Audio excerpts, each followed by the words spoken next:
These are the 3 biggest buyer mistakes, and this is how you can avoid them. Starting with not being pre-approved soon enough, because you're going to be going to see properties without even knowing what your budget is. You could be potentially wasting your time.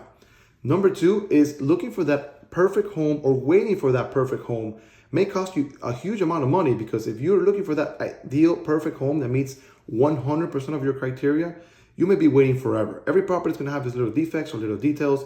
I always recommend, if a property meets at least 70 to 75% of the criteria that your family needs today, go for it.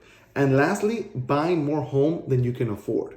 Sometimes I hear families go from renting to their dream home right away. Sometimes that's possible, and sometimes they do that, putting a big strain on their finances, and then end up living paycheck to paycheck to be able to afford that mortgage.